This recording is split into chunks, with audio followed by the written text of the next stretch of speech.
में आया और मुझे आप तक अपनी बात रखने का मौका मिल रहा है। मैं सबसे पहले कांट की जनता का शुक्रिया अदा करता हूं कि 5 साल पहले आपने उस वक्त मजलिस इत्तेहादुल मुस्लिमीन के प्रत्याशी मोहतरम जनाब फिजाउल्लाह चौधरी साहब को आपने 22,000 वोट दिया था। मैं आपका बेहद शुक्रिया अदा करता हूं। ये हमारे लिए ना सिर्फ बाइज़ इज्जत की बात है बल्कि बाइज़ फख्र भी है कि आपने मजलिस इत्तेहादुल मुस्लिमीन में अपना एतमाद का इजहार किया। इस विधानसभा के चुनाव में मजलिस के उम्मीदवार रईस मलिक साहब हैं। मैं आपसे गुजारिश यही करने आया हूं कि आप पहले से ज्यादा पूरी ताकत के साथ मुत्तहिदा तौर पर मजलिस इत्तेहादुल मुस्लिमीन के उम्मीदवार के हक में अपने वोट का इस्तेमाल करें। मेरे अजीज दोस्तों और बुजुर्गों, कांट विधानसभा में बहुत से मसाइल हैं, बहुत तकालीफ हैं और हमको यहाँ पर आने में देरी भी इसलिए हुई कि कई रेलवे क्रॉसिंग के ऊपर ये डबल इंजन की सरकार मोदी और योगी ने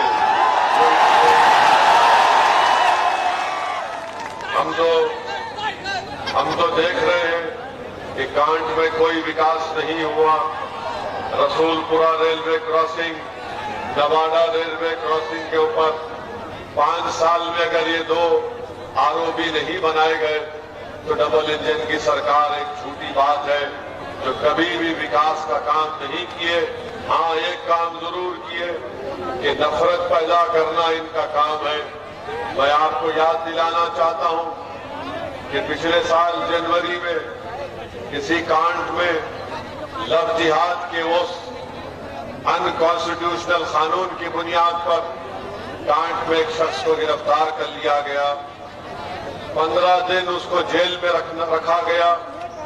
उसकी बीवी को, उसकी पत्नी को जो 22 साल की थी, जिसने अपना मजहब तब्दील करके एक अल्पसंख्यक समाज के मुसलमान से शादी की, यहां पर बजरंग दल के लोगों ने कंप्लेन की तो उस शख्स को गैर जरूरी 15 दिन जेल में रखा गया। वो बच्ची और वो नौजवान कह रहे थे कि हमने शादी करके 6 महीने हो गए मगर लव जिहाद के कानून पर उल्टा रेट्रोस्पेक्टिव कानून लगाकर उस नौजवान को जेल में डाला गया। उसकी बीवी पत्नी को नारी निकेतन भिजाया गया। उसके पेट से हमल साकित हो गया, मिसकैरेज हो गया। आप ये समझिए कि उस वक्त जब ये मसला उठा किसी ने आवाज नहीं उठाई बल्कि असदुद्दीन ओवैसी ने उस मसले के ऊपर आवाज उठाई।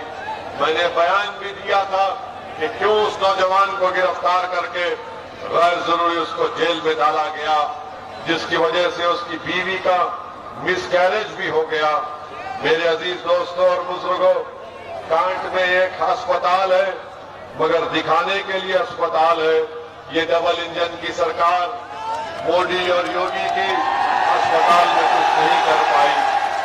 आप जानते हैं कि इस डबल इंजन की सरकार ने बड़ी बड़ी रोड बनाए, ये बोलते कि वो हाईवे बनाए, एक्सप्रेसवे बनाए, मगर मैं बाबा से पूछना चाह रहा हूं अगर रोड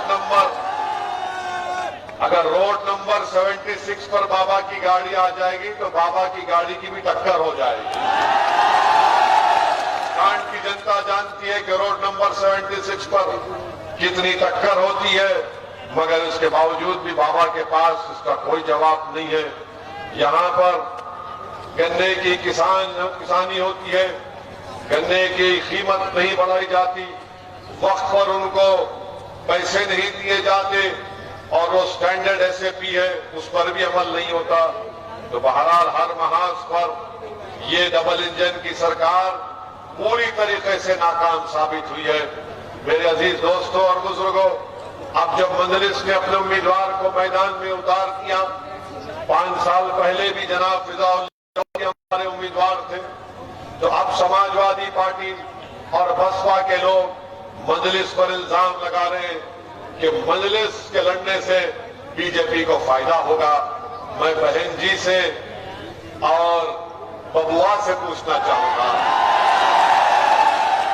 ये तो बता दो कि आप और बहन जी 2019 में मिलकर पार्लियामेंट का चुनाव लड़े थे। 75% अल्पसंख्यक समाज मुसलमान के आपको वोट मिले, तब भी आपके 15 क्यों जीते? बाकी 65 के करीब बीजेपी कैसे जीत गई? कि हमने आकर लोगों को कहा था कि ऐसा कर दो, आप नाकाम साबित हुए। 2017 में हम लड़े जरूर 30 के करीब विधानसभा पर, मगर उत्तर प्रदेश में 400 के करीब 400 से ज्यादा सीटें, आप वहां पर क्यों हार गए? बबुआ और राहुल गांधी मिलकर गाना बनाए थे, यूपी को ये 2 लड़कों का साथ पसंद है, पर गाना नहीं चला। मोदी योगी जीत गए। 2014 में हम नहीं लड़े, 75 सीट के लोकसभा की सीट पर बीजेपी कामयाब हो गई। मेरे अजीज दोस्तों और बुजुर्गों, ये डरते हैं मजलिस से, इसलिए ओवैसी पर झूठे इल्जाम लगाते हैं। इनको लग रहा है कि जमीन इनके पैर से खिसक रही है, इसीलिए बोखलाहट का शिकार होकर अनाप शनाप भगते रहते हैं। मैं आपको ये बात बता रहा हूं कि आपने 2014 में सपा को वोट दिया या बसपा को वोट दिया, तब भी बीजेपी जीत गई। 2017 में आपने सपा, कांग्रेस और बसपा को वोट दिया, तब भी उत्तर प्रदेश में बीजेपी की सरकार बनी। 2019 में आपने बीजेपी को नहीं दिया, सपा और बसपा को वोट दिया, तब भी बीजेपी के 45 के करीब कैंडिडेट कामयाब हो गए। मैं आपको जिम्मेदारी से ये कह रहा हूं, मेरी इस बात को ज़हन नशीन कर लो, आपके वोट की अहमियत नहीं है। कांट में जितने अल्पसंख्यक समाज के लोग रहते हैं, आपके वोट की कोई अहमियत नहीं है। आपको डरा कर वोट हासिल करना चाहते हैं, कि बीजेपी का डर दिखाकर वोट हासिल करना चाहते हैं। असदुद्दीन ओवैसी आपसे अपील करने आया है कि उम्मीद की बुनियाद पर रईस मलिक को वोट दो, आप डर की बुनियाद पर मुझे वोट मत दीजिए। मैं आपको डराना नहीं चाहता हूं, क्योंकि मैं किसी माइका लाल से नहीं डरता हूं सिवाय रब्बे करीम से। आपसे गुजारिश है कि डर की बुनियाद पर वोट मत दीजिए, उम्मीद की बुनियाद पर वोट दीजिए। इन्होंने क्या किया? इनके पास आपके वोट की कोई कीमत नहीं है। समाजवादी में जितने मुस्लिम नेता हैं, उन पर कोई एतमाद नहीं है, उन पर कोई भरोसा नहीं है, और आपके वोट की कोई अहमियत नहीं है, क्योंकि बबुआ जानते हैं कि वोट आप खरीदी है उनके। बीजेपी का डर दिखाएंगे तो आप उनके पीछे चलकर वोट डाल देंगे। इसीलिए एक शख्स को जिसका ताल्लुक कांट से नहीं है, मुरादाबाद जिले से नहीं है, उसको बिजनौर से लाकर यहां पर समाजवादी ने अपना प्रत्याशी बनाया। मैं समाजवादी में मौजूद, आरएलडी में मौजूद जो मुस्लिम नेता हैं, उनसे कह रहा हूं कि जयंत ने और बबुआ ने आपको एक लॉलीपॉप दे दिया है कि तुम चूसते रहो इसको। और लॉलीपॉप क्या है? कि आपको एमएलसी बना दिया जाएगा। याद रखो, अगर एमएलसी तुम्हारे को नहीं मिलने वाला है, तुमको सिर्फ एक झूठा वादा किया गया है। अब तो एमएलसी के चुनाव अप्रैल तक चले गए, 10 मार्च के बाद क्या होगा नहीं होगा आप खुद जान लो। मैं उन तमाम से अपील कर रहा हूं कि रईस मलिक के हक में अपने वोट का इस्तेमाल करिए। बीजेपी को अगर इस विधानसभा से दोबारा कामयाब होने से अगर कोई रोक सकता है, तो मजलिस इत्तेहादुल मुस्लिमीन का प्रत्याशी रईस मलिक है। इसलिए मैं आपसे अपील कर रहा हूं कि आप अपना एक वोट मजलिस के हक में इस्तेमाल करके अपनी हिस्सेदारी की लड़ाई में हिस्सा अदा करिए। हम लड़ रहे हिस्सेदारी के लिए, और राजनीति में हमको अपना हिस्सा चाहिए, शिक्षा में हमको अपना हिस्सा चाहिए, रोजगार में हमको हिस्सा चाहिए, ठेकेदारी में हमको हिस्सा चाहिए। बताइए आप, अगर ये गुनाह है तो फिर क्या करेंगे आप? हिस्सा आपको चाहिए नहीं चाहिए? अगर हिस्सेदारी चाहिए तो फिर आपको मजलिस का साथ देना चाहिए। डरिए और घबराइए मत, डर डर कर जिंदगी मत गुजारिए। जिंदगी में एक ही बार सबको एक मर्तबा मौत आने वाली है, 2 मर्तबा मौत आने वाली नहीं है। आप मुत्तहिद हो जाइए, अपने वोट का इस्तेमाल करिए और रईस मलिक को कामयाब करिए। मैं आपको ये भी बताना चाहूंगा कि मेरी जिंदगी की कोई अहमियत नहीं है। बाबा कहते हैं कि पूरे क्रिमिनल को उन्होंने जेल में भगा दिया। बाबा कहते हैं ना कि पूरा माफिया जेल में चला गया। मोदी जी आकर बोले कि माफिया जेल में रहना पसंद करता है। मैं योगी जी और मोदी जी से पूछना चाह रहा हूं, हमारी गाड़ी पर जो लोग गोलियां चलाए वो किसके घर के दामाद थे? कहां से उनको वो 9mm का रिवॉल्वर मिला और .32 का रिवॉल्वर मिला? कहां से उनको इतने गोलियां मिली? ये किसके माफिया के दामाद थे? इसका कोई जवाब नहीं है। मेरे अजीज दोस्तों और बुजुर्गों, हिम्मत और हौसले को बुलंद रखिए, मजलिस का साथ दीजिए। भागीदारी परिवर्तन मोर्चा का हिस्सा मजलिस है।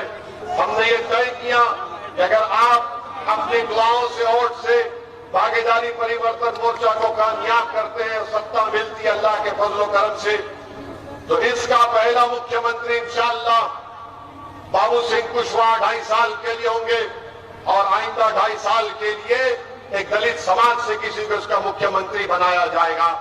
मैं आपसे अपील कर रहा हूं कि इस हिस्सेदारी की लड़ाई में आप अपना सहयोग दीजिए, साथ दीजिए और मेरी जितनी भी बातें मैंने यहां पर आपके सामने रखी है उसको आप आराम से बैठकर सोचिए। अगर आप गलती करेंगे तो कांट का नुकसान होगा। और वो समाजवादी बसपा के नेताओं से भी कह रहा हूं कि तुम समझो मेरी इस बात को, मुझसे मुखालिफत करो, वो आपका जमहूरी हक है, मगर इन बातों को सोचो कि कब तक आप इस्तेमाल होंगे, कब तक आपका इस्तेसाल किया जाएगा। अरे हर समाज का एक नेता है, हर समाज की एक ताकत है। योगी आदित्यनाथ से पूछा गया उनकी कास्ट के बारे में तो कहा कि हाँ कोई बुरी बात नहीं है। उत्तर प्रदेश के डिप्टी चीफ मिनिस्टर कहते हैं कि हाँ ब्राह्मण हूं, क्या बुरी बात है। और जब मैं ये कहता हूं कि अल्पसंख्यक समाज, दलित, अति पिछड़ा को उनसे सामाजिक न्याय होना चाहिए, तो सपा से लेके बीएसपी से लेके बीजेपी में सबके पेट में दर्द शुरू हो जाता है, सबके पेट में दर्द शुरू हो जाता है। क्या आप नहीं चाहते कि अंसारी का बेटा कलेक्टर बने? क्या आप नहीं चाहते कि नाई का बेटा डॉक्टर बने? क्या आप नहीं चाहते कि कुरैशी का बेटा कामयाब बिजनेसमैन बने, एक दर्जी का बेटा एसडीएम बने? ये मेरी राय है, ये सामाजिक न्याय की राय है। हमारे अंसारी भाइयों की पावरलूम इंडस्ट्री को बंद करके रख दिया गया, कोड़ियों के दाम में पावरलूम की इंडस्ट्री बिक गई। किसने आवाज उठाई? क्या समाजवादी बात करती है? क्या बीजेपी बात करती है? गरीब से गरीब बनाया जा रहा है आपको, आप गुर्बत आपका मुकद्दर बना दिया जा रहा है। इसीलिए हम आपसे अपील कर रहे हैं कि मजलिस के हक में अपने वोट का इस्तेमाल करिए। और हम प्रधानमंत्री को भी बताना चाहते हैं कि प्रधानमंत्री कल सहारनपुर गए और सहारनपुर में जाकर प्रधानमंत्री ने कह दिया कि मुस्लिम महिलाओं से मुझे बड़ी मोहब्बत है मित्रों। प्रधानमंत्री जी, आपकी मोहब्बत होगी, हो सकता है, मगर ये बताइए, ये हरिद्वार में, प्रयागराज, इलाहाबाद में और रायपुर में जो संसद हुआ था, उसमें तो हमारी मुस्लिम महिलाओं के बारे में अनाप शनाप बका गया, गंदी गंदी बातें बकी गई। प्रधानमंत्री एक लफ्ज नहीं बोले। ये कैसी मोहब्बत है आपकी? कौन सी मोहब्बत है? आपको तो ट्रिपल तलाक, तो मुस्लिम महिला, यहां पर जो मुस्लिम महिलाओं की धज्जियां उड़ा रहे थे लोग, नहीं बोलेंगे। अच्छा, प्रधानमंत्री यहां भी नहीं बोले। संसद में, लोकसभा, राज्यसभा में 2-2 बार लंबा लंबा भाषण दिए, लंबी लंबी छोड़े, मगर प्रधानमंत्री ये नहीं बोले। प्रधानमंत्री को ये नहीं दिखा कि बच्चियां अपने सर पर हिजाब और निकाब पहनकर स्कूल, कॉलेज को जा रही है पढ़ने के लिए, लड़ने के लिए नहीं, पढ़ने के लिए, काबिल बनने के लिए, मोहब्बत को आम करने के लिए, तो उनको रोका गया। प्रधानमंत्री उस पर भी नहीं बोलते, मगर प्रधानमंत्री क्या बोलेंगे? बेटी बचाओ बेटी पढ़ाओ। हम यार ये कौन सी बेटी बचाओ बेटी पढ़ाओ है, जब मेरी बच्ची को कॉलेज जाने से रोक दिया जा रहा है, बच्ची को कॉलेज जाने से रोक दिया जा रहा है। अच्छा आप ये बताइए, अगर कोई हिजाब और नकाब पहनता तो आपको पेट में दर्द क्यों हो रहा है? क्यों दर्द हो रहा है आपको पेट में? क्या हम आपको मजबूर कर रहे? नहीं कर रहे। क्या हम आपसे कह रहे कि तुम भी पहन लो? बोले नहीं, मेरी बेटी अगर पहनेगी तो आपको दर्द क्यों हो रहा है? आपको खुश होना चाहिए कि हाँ, भारत एक ऐसा देश है जहां पर हजारों कल्चर, हजारों तहजीब है। ये पूरे विश्व में एक ही देश है जहां पर हर 100 किलोमीटर पर अलग अलग कल्चर मिलता है। तो इसको हमको मानना चाहिए, मगर नहीं, आपके लोग नहीं मानते। जब बीजेपी की सरकार है, नहीं तुम क्यों पहने? अरे पढ़ने के लिए जा रहे हैं ना, जंग करने के लिए तो नहीं जा रहे। मगर आप उनको महरूम कर दिए। और हद तो ये हो गई कि सुप्रीम कोर्ट का फैसला याद रखो, पुट्टुस्वामी जजमेंट। अब मीडिया वाले आएंगे आपके पास, ओवैसी ने कल भड़काऊ भाषण दिया था, कांट में आकर बोलो। इसने यूपी के चुनाव में हिजाब और निकाब को लाया तो उसको बोलना, पहले मेरी बेटी क्या पहनेगी, तुझे क्या करना है, मेरे घर में क्या होता, तुझे उससे क्या तकलीफ। और तीसरा कहना, सुप्रीम कोर्ट का जजमेंट है पुट्टुस्वामी, क्या नाम है? पुट्टुस्वामी जजमेंट में सुप्रीम कोर्ट ने कहा कि कोई क्या खाता है, क्या पहनता है, किसी को भी अख्तियार नहीं है कि वो उसको मजबूर करे। समझे ना? ताली नहीं मारना, याद रखो।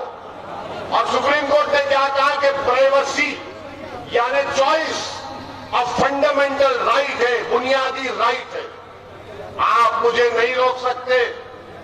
और इंशाअल्लाह ताला मुझे यकीन है कि अदलिया इंसाफ करेगी और हम अपनी बेटियों को इंशाअल्लाह ताला, अगर वो ये फैसला करती है कि अब्बा अम्मी मैं हिजाब पहनूंगी, तो अब्बा अम्मी पहने बोलेंगे बेटा पहन, तुझे कौन रोकता, हम देखेंगे इंशाअल्लाह। हिजाब निकाब पहनेंगे, कॉलेज को जाएंगे, डॉक्टर भी बनेंगे, कलेक्टर भी बनेंगे, एसडीएम भी बनेंगे, बिजनेसमैन भी बनेंगे। और एक दिन याद रखना तुम कांट की जनता, शायद मैं जिंदा नहीं रहूंगा, तुम देखना एक दिन इस देश की प्रधानमंत्री एक बच्ची हिजाब पहन के प्रधानमंत्री बनेगी। जब असदुद्दीन ओवैसी टोपी पहनकर पार्लियामेंट में जाकर बीजेपी के 300 एमपियों के सामने खड़े होकर आपके इंसाफ की बात कर सकता है, तो हिजाब और निकाब पहना कौन सा गुनाह हो गया? और मेरे अजीज दोस्तों और बुजुर्गों, हिम्मत और हौसले को बुलंद रखिए, डरने और घबराने की जरूरत नहीं है। अगर कभी डर होता है तो उस लड़की मुस्कान ने क्या कहा, बीबीसी को इंटरव्यू दिया, बीबीसी को इंटरव्यू देके उस इंटरव्यू में बीबीसी के लोगों ने पूछा कि मुस्कान तुमने नारा क्यों लगाया, तो उस बच्ची ने क्या जवाब दिया, मेरे रोंगटे खड़े हो गए, मुझे हौसला मिला उस बच्ची की बहादुरी से। मैं सलाम करता हूं उसके माँ बाप को। मैं बात किया उस बच्ची के वालिद से, उनकी बच्ची से ही बात किया। उस बच्ची ने बीबीसी के इंटरव्यू में कहा कि मैं जब डर जाती हूं तो मैं अल्लाह अकबर कहती हूं। तो जब डरोगे तो तुम क्या बोलोगे? जब डरोगे तो क्या बोलोगे? जब डरोगे तो अल्लाह को याद करो। ना तुमको ओवैसी से डरना है, ना प्रधानमंत्री से डरना है, ना मुख्यमंत्री से डरना है, ना अखिलेश से डरना है, किसी से नहीं डरना है सिवाय जमीन और आसमान के खालिक से। जब आप ये फैसला कर लेंगे तो सपा के लोगों की रात की नींद हराम हो जाएगी। वो बोलेंगे ये कौन सी अफीम खिला के गया ओवैसी, यही तो सही नशा है, ये नशा है। अगर तुम इस नशे में आ जाओगे तो तुम आंखें बंद करके वोट नहीं दोगे, तुम होश और हवास में रहकर अपनी हिस्सेदारी की लड़ाई के लिए वोट दोगे। ये लड़ाई हिस्सेदारी की है। क्या आप हमारा साथ देंगे? मैं आपसे वादा कर रहा हूं, ये चुनाव बल्कि जब तक अल्लाह जिंदा रखेगा मुझे, चाहे मुझ पर गोलियां चले, चाकू चले, बम गिरे, कुछ भी हो जाओ, मैं लड़ता रहूंगा आपके लिए इंशाअल्लाह ताला। और अगर मैं मर भी गया इस राह में, तुमको रब्बे करीम का वास्ता, जहां पर मैं काम छोड़ूंगा तुम उसको लेकर आगे बढ़ना इंशाअल्लाह। ये चीज हम ये मिजाज पैदा करना चाहते हैं। अरे जब समाजवादी में अखिलेश नेता है तो बताओ तुम्हारा नेता कौन है? नहीं, तुम्हारा नेता कौन है? तुम्हारा कोई नेता नहीं है। ओवैसी यहां पर नेता बनने के लिए नहीं आया, ओवैसी तुमको नेता बनाने के लिए आया है, ताकि तुम कल इंशाअल्लाह ताला, ताकि आप कल दरी नहीं बिछाएंगे, दरी नहीं बिछाएंगे आप, और आप नारे नहीं लगाएंगे कि भैया तुझ पे जवानी कुर्बान। अरे कितनी जवानी कुर्बान, दादा ने जवानी कुर्बान, बाबा ने कुर्बान, अब आप जवानी मत कुर्बान करो। ओवैसी तुम अपनी जवानी, अपनी उम्र तुम पर कुर्बान करेगा। तुम हिस्सेदारी की लड़ाई में साथ दो, आप साथ देंगे ना इंशाअल्लाह ताला? बटन के निशान पर बटन दबाएंगे ना इंशाअल्लाह ताला? और हमारे इस भड़काऊ भाषण को फैलाएंगे आप, फेसबुक पर फैलाइए, व्हाट्सएप पर फैलाइए, इंस्टाग्राम पर फैलाइए, दोस्तों में फैलाइए और दुश्मनों में भी फैला दो, ताकि उनको मालूम हो जाए कि अब जवानी कोई कुर्बान नहीं करेंगे। आप हिस्सेदारी की लड़ाई में रईस मलिक को पतन के निशान पर बटन दबाकर कामयाब करेंगे। आपका बेहद शुक्रिया। अल्लाह आपको सलामत रखे। आप इतनी देर इंतजार किए, मैं आपसे माफी चाहता हूं। इंशाअल्लाह जिंदगी बाकी रही, मैं दोबारा कांड को आऊंगा और दिल भर के आपके सामने अपनी बात रखूंगा।